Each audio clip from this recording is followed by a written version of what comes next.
Welcome Professor Auguste Piccard, a Swiss physicist, inventor, and explorer. The first man to really see the Earth from stratosphere.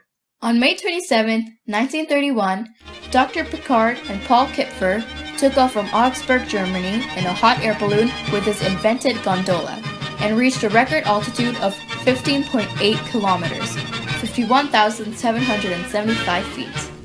During this flight, Piccard was able to gather substantial data on the upper atmosphere, as well as measure cosmic rays.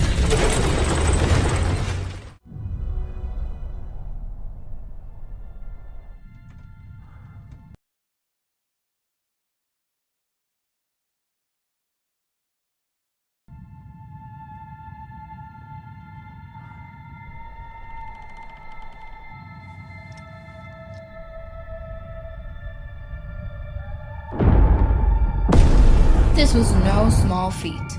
Before the advent of modern-day NASA, before the internet, before the, space flights, before the moon landings, a man took the true giant step, a serious leap for mankind. And yet there is no mention of him in our history books. I wonder why. Some of them are our true unsung heroes indeed. Professor Auguste Piccard, the man who saw and stated the real thing. Don't follow the hype. Follow your heart. You know the truth.